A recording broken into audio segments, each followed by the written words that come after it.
This is my solo trip to Kumrat, Jazbanda and Katora. अब बहुत सारे लग्जूरियस किस्म के ट्रिप्स किए हैं, बट ये वाला बहुत ही economical. I will try and let's see कि हिच हाइकिंग में मैं कामयाब होता हूँ या फिर कोई और चीज़ आ जाती है. बराए मेहरबानी इस वीडियो को डाउनलोड करके अपलोड हरगिज़ मत करें. दोबारा अपलोड करने की सूरत में आपका फेसबुक पेज या यूट्यूब चैनल इंतजामिया की तरफ से बंद किया जा सकता है. सफरोलॉजी इस सूरत हाल में जिम्मेदार न होगा. कराची से इस्लामाबाद, इस्लामाबाद से तीमरगरा, तीमरगरा से थल और फिर थल से आगे जहां और भी. बाय द वे, ये उन बीते दिनों की बात है जब एयर टिकट सस्ते हुआ करते थे. 7,500 वन साइड विथ लगेज. जी हाँ, ये कोरोना के फौरन बाद का दौर था जब दुनिया खुल रही थी और टिकट्स अभी सस्ते थे. तो मैंने इरादा किया इस बार बांडा लैंड का, यानी सरसब्ज चरागाहों की सरजमीन जाज़बांडा और कटोरा लेक. तो इस्लामाबाद से तीमरगरा पहुंचा और तीमरगरा के बस अड्डे गया. फिर वहां से फील्डर गाड़ी ली, बाबे कुमराट को क्रॉस किया और यूं मैं पहुंच गया थल.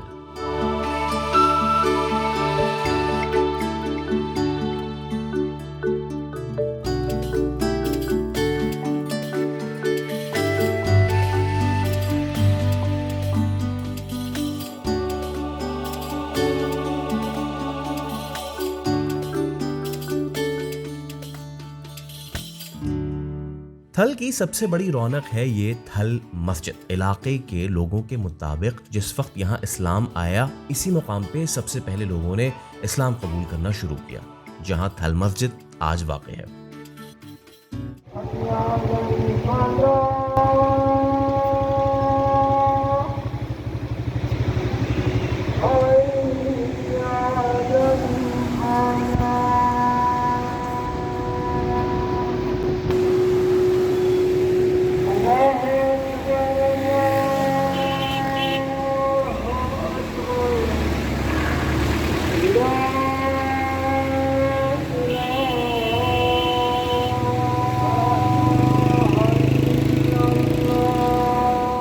थल मस्जिद के बिल्कुल सामने एक छोटा सा खेत था.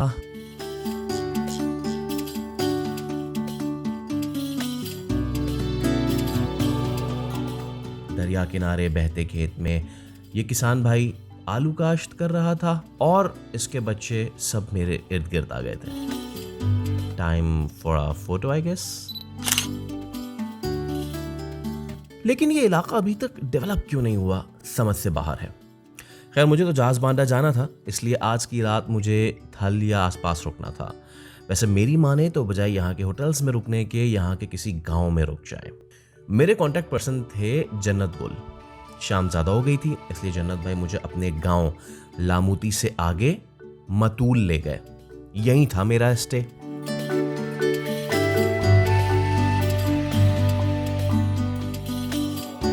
यहाँ खाया गांव का सादा खाना, गांव के दीगर लोगों के साथ एक अदद सेल्फी भी ली एंड लाइट्स आउट. ये है मतूल गांव की सुबह, इंतहाई खूबसूरत.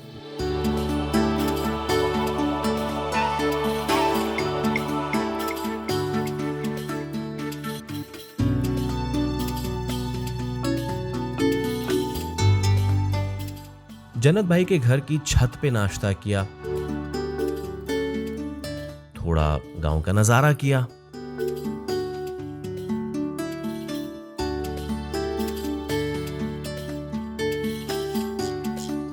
गांव तो खूबसूरत है, लेकिन यहां एक नहीं कई मसले हैं. मसला नंबर 1, सड़कें. मसला ये नहीं कि सड़कें खराब हैं, मसला ये है कि सड़कें हैं ही नहीं.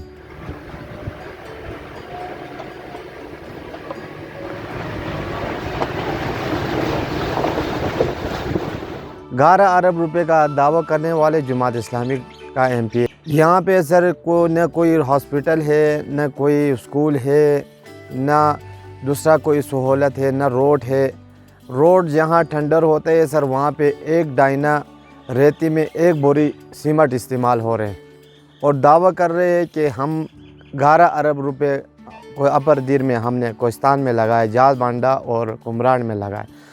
सर हमें उस कुछ नज़र नहीं आ रहे पूरे आवाम के सामने। हमारे गवर्नमेंट से अपील है कि 11 अरब रुपए के दावा करने वाले पे एक्शन ले सर। रोड हमारा निज़ाम दरहम बरहम है, उसकी हुकूमत आई, सारे बोटें दीर से लगा हुआ है, सारी दुनिया जो टूरिज़म आता है देखता है यार इतना तरक्याती काम हो चुका है, नज़र तो नहीं आ रहे। ये तरक्याती काम ये हुआ कि बोटें लग गई, हमारे इलाके के ऊपर बोटें लग गई और अरबों का दावा कर रहा है कि खरबा मैंने दीर के लिए लगाया है।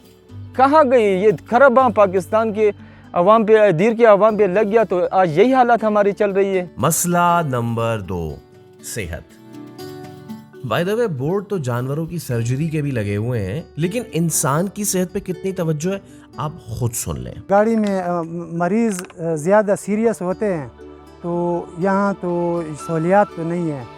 ये रोड ऐसा रोड है कि जो है ना जाते जाते ही वो हलाक हो जाता है। मसला नंबर 3, तालीम। कि हमारे ये बच्चियाँ, ख़ासकर बच्चियाँ, जो हुकूमत दावे कर रहे हैं कि हमने तालीम के लिए इतना खर्च और इतना जो सहूलत वो दे रहे हैं वो इधर है नहीं। इसलिए हमारे बच्चियों के चौथी 1 से चौथी तक, 5वीं तक, उससे आगे तालीम का कोई स्कूल निज़ाम नहीं है सर। अगर चौथी तक पहुंच गई तो फिर घर में उसको बैठना पड़ता है। मेडल नहीं है, कॉलेज नहीं है और है आवाम गरीब। आपने ख़ुद शायद देख लिया है, हालात आपके सामने है। इधर बाकी कोई ऐसा सहूलत नहीं है कि ताकि जाके उधर मेडल में जाएं। बस फिर 5वीं से वो अपने घर में बस उसका तालीम फारिग। इन इलाकों के हवाले से यही मशहूर किया जाता है कि यहाँ बच्चियों और लड़कियों की तालीम के ख़िलाफ़ उनके अपने होते हैं, लेकिन ऐसा बिल्कुल नहीं है। इनके अपने तो इनके साथ हैं, जो साथ नहीं हैं वो इनके अपने चुन कर लाए हुए हुक्मरान हैं। अल्हम्दुलिल्लाह हमारे लोग बहुत पुरअमन और समझदार और मेहमान नवाज़ लोग हैं सर। बच्चियों के लिए वो बहुत तरस रहे हैं कि हमारे बच्चों का तालीम वो आधा हो गया। बेटा बेटा है, बच्ची भी बच्ची है, ये हमारे लोगों के दिलों में नहीं है। बच्चे के लिए वो बहुत तरस रहे हैं, लेकिन हमारे मेडल भी नहीं है। ख़ासकर लामुती में तो है नहीं है, तल इतना बड़ा इलाका है उसमें नहीं है, कलकोट में जाओ उसमें मेडल नहीं है। प्राइमरी स्कूल चौथी है और सातिज़ा भी इतना लिखा पढ़ा नहीं है मेरे ख्याल में। यहाँ ख़वातीन के लिए स्कूल न होने के बराबर है। यहाँ 5वीं तक है लेकिन वो भी न होने के बराबर है, क्योंकि हमारा ये जो गांव है यहाँ तो 8वीं का तो है नहीं। यहाँ सिर्फ 5वीं तक का ख़वातीन का स्कूल है, आगे नहीं है। आगे है लेकिन वो तकरीबन 10 किलोमीटर आगे जाना है, तो 10 किलोमीटर के लिए बच्चे नहीं जा सकते, तो इसीलिए 5वीं तक पढ़ते हैं बस। इल्म हासिल करने के लिए इस इलाके के बच्चों को कितनी मुश्किल होती है ये भी सुने। ये सर मेरा ख्याल तकरीबन ये 75 किलोमीटर दूर में उसमें है, 75 किलोमीटर जाना पड़ेगा। लेकिन उनके लिए फिर उधर रिहाइश, उनके लिए ख़र्चे, आवाम का ये हालात है तो वो बर्दाश्त नहीं कर सकते। हुकूमत है तो फिर इधर क्यों नहीं दे रहे? दिर में है, तिमरगरा, पेशावर में है, इस्लामाबाद में है, क्या ये पाकिस्तानी नहीं है सर? ये वही पाकिस्तानी है। ये फ़ख्र से कह रहे हैं कि हम पाकिस्तानी है। इधर भी पाकिस्तान का झंडा उन्होंने खड़ा करके चीख रहा है कि हम पाकिस्तानी है, लेकिन हमारे ऊपर कोई नज़र नहीं है सर। मैंने तो यही सुना था कि प्राइमरी से सेकेंडरी में आने वाले बच्चों की बिल्डिंग शिफ्ट होती है, लेकिन यहाँ तो एक क्लास से दूसरी क्लास में प्रमोट होने के लिए 2-2 किलोमीटर की शिफ्टिंग होती है। 5वीं तक यहाँ हम पढ़ाते हैं।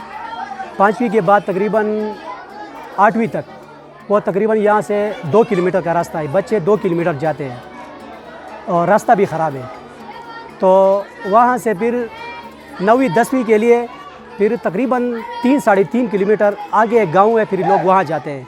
बहुत दुश्वार गुजार रास्ते हैं, तो काफ़ी मुश्किलात है बच्चों के लिए। सफ़र में तालीम गुजर जाता है। सफ़र में बच्चे वहाँ थक जाते हैं। जब वहाँ जाते हैं तो फिर बच्चे तालीम हासिल नहीं कर सकते। एजुकेशन पे थोड़ा तवज्जो दें, क्योंकि हमारा स्कूल है तकरीबन 400 के करीब तादाद है और यहाँ 2 रूम है और पानी का मसला भी है।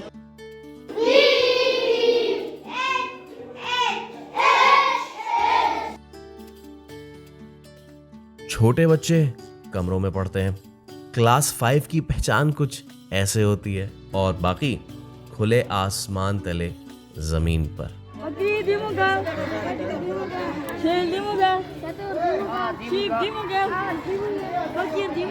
इस इलाके में तालीम की हालत वैसी है जैसी इस बच्चे की। ये कुछ करना तो चाह रहा है लेकिन कर नहीं पा रहा है। इसलिए इसको भी और इस इलाके को भी बस जरूरत है तो एक हल्के से पुश की।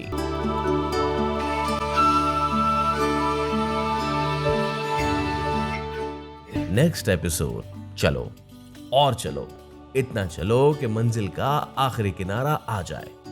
लेकिन ये याद रखो कि यह आखिरी किनारा ही सबसे मुश्किल है बॉस।